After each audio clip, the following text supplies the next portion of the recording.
Hai semuanya, sebelumnya saya mengucapkan terima kasih karena telah mengklik video ini. Sebelum videonya dimulai, saya mengingatkan jangan lupa subscribe, like, comment, and share ke teman-teman kalian semua. Terima kasih. Adik-adik. Hai. Hai adik-adik. Hai. Kalau saya bilang hai, jawabnya halo ya. Iya. Hai adik-adik. Halo. Hai hai hai. Halo halo halo. Halo hai. Hai. Halo. Sebelumnya udah kenal sama kakak belum? Belum. Oke, perkenalkan nama kakak Putri Elena Sari Tanjung. Biasanya dipanggil Putri, tapi bisa juga dipanggil Elena. Terserah adik-adik mau manggil saya apa. Saya merupakan mahasiswi Politeknik Negeri Medan, jurusan Administrasi Niaga, prodi Administrasi Bisnis. Kalau boleh tahu nama adik siapa ya? Afni. Nama adik? Halo. Oh, terima kasih ya adik-adik yang telah datang ke acara kakak. Dengar kata administrasi bisnis belum? Sudah. Tahu artinya? Tidak. Oke, baiklah kakak menjelaskan. Administrasi bisnis adalah suatu proses pengelolaan di suatu perusahaan atau organisasi nirlaba guna menjaga kestabilan dan pertumbuhan organisasi. Lalu bagaimana dengan mengapa kita harus mempelajari ilmu administrasi? Karena ilmu administrasi itu sangat penting. Kenapa sangat penting? Karena dengan adanya ilmu administrasi, kita bisa belajar bagaimana cara mengorganisasikan kehidupan kita sehari-hari, seperti bagaimana kita memprioritaskan apa yang harus kebutuhan kita sehari-hari, seperti itu. Jadi kalau ada administrasi itu akan lebih mudah, karena bisa dikatakan kita tidak bisa hidup tanpa administrasi. Udah paham adik-adik? Sudah. Oke. Selanjutnya adalah bagaimana sih ciri-ciri administrasi itu? Ciri-ciri administrasi ada 5. Yang pertama, terdapat kelompok manusia yang terdiri dari 2 atau lebih banyak lagi.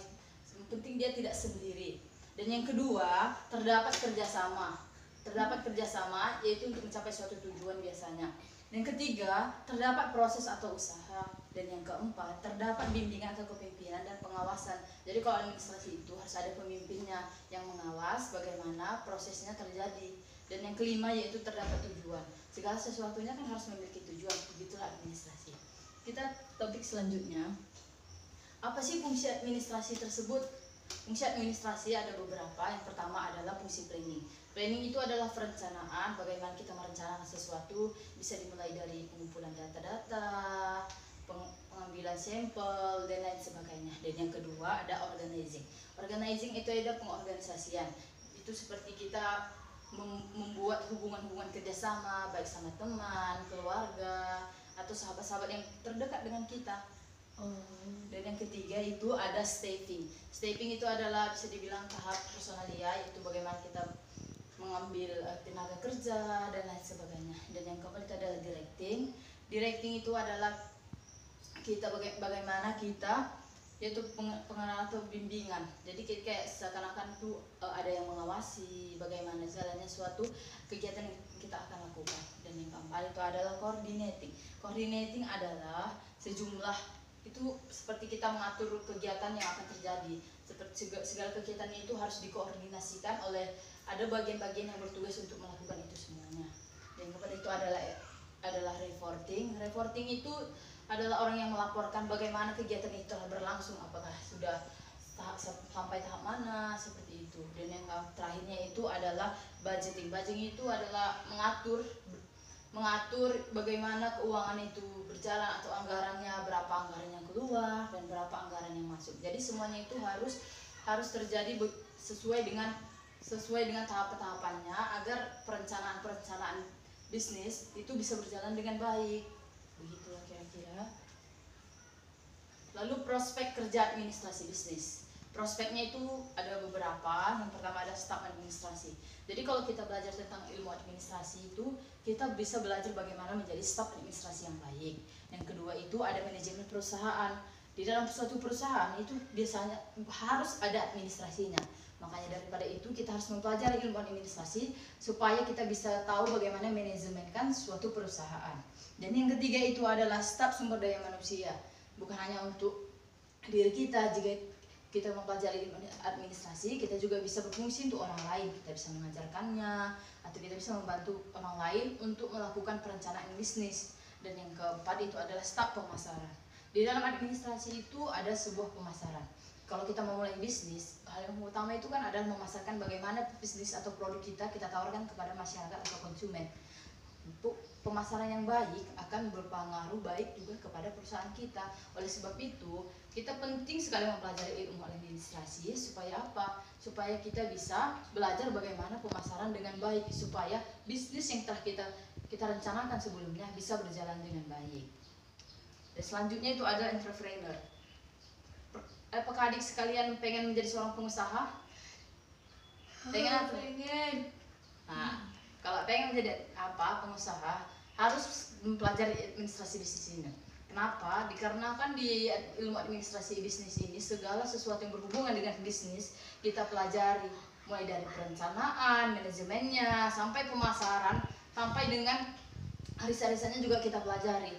Jadi planning kita itu pasti akan berjalan dengan baik, bisa kita nanti memperoleh keuntungan yang sesuai dengan tujuan bisnis yang kita ingin kita jalani tadi. Dan yang apa itu adalah konsultan bisnis dan dosen. Bukan hanya sebagai pengusaha saja kita juga bisa menjadi dosen, pengajar, mau di universitas negeri maupun universitas swasta. Oke. Selanjutnya kita akan membahas tentang apa hubungan administrasi bisnis dengan entrepreneur. Hubungannya itu sangat erat. Kenapa? Di dalam entrepreneur atau pengusaha itu harus ada ilmu administrasi bisnisnya.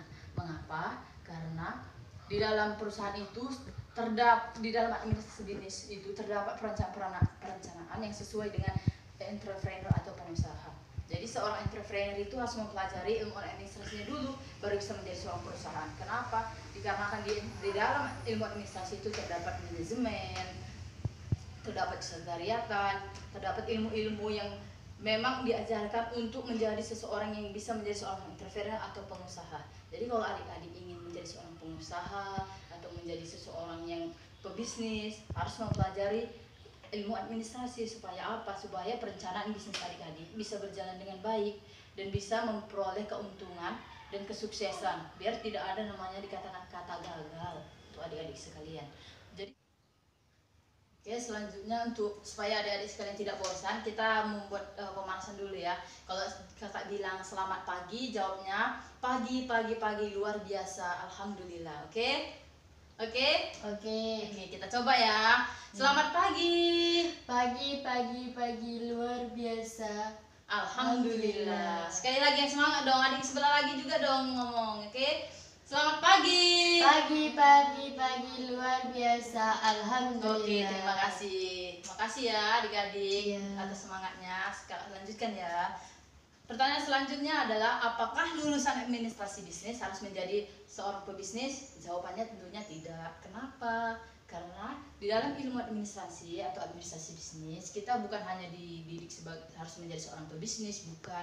Kita bisa menjadi seorang dosen. Kenapa? Karena ilmu yang kita pelajari, kita bisa menjadi IO karena kita juga belajar tentang bagaimana cara membuat event. Jadi seorang ilmu administrasi bisnis itu bukan hanya harus jadi pebisnis, enggak. Jadi kita bisa belajar hal-hal yang baru juga, kita bisa menjadi mengajar konsultan bisnis dan lain sebagainya.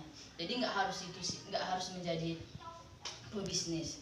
Jadi kesimpulan dari presentasi kakak hari ini adalah agar adik-adik sekalian bisa mempelajari ilmu administrasi lebih banyak supaya apa? Supaya adik-adik bisa melakukan perencanaan hidupnya lebih baik. Jadi itu adik-adik harus memiliki planning hidup dan kehidupan ini. Jadi adik-adik nggak boleh pasrahkan kehidupan. Jadi harus memiliki planning apa yang adik harus lakukan, apa yang harus kalian rencanakan supaya hidup kalian itu bermanfaat buat bagi diri kalian, keluarga dan orang lain. Dan untuk menjadi seorang pebisnis, adik-adik harus semangat untuk terus belajar. Walaupun belajar itu sesuatu hal yang sulit sekali untuk memulainya, tapi adik-adik sekalian kakak harapkan nantinya bisa menjadi orang-orang yang sukses. Untuk itu kakak ucapkan terima kasih ya buat adik-adik yang telah hadir dalam acara kakak. Iya kak. Untuk itu kita coba sekali lagi yuk. Hai. Halo. Hai. Halo. Oke, terima kasih adik-adik. Ya. Demikianlah presentasi kakak hari ini. Atas kehadiran adik sekalian, kakak ucapkan terima kasih. Assalamualaikum warahmatullahi wabarakatuh. Waalaikumsalam warahmatullahi Dah. wabarakatuh. saya mengingatkan jangan lupa subscribe, like, comment, and share ke teman-teman kalian semua. Terima kasih.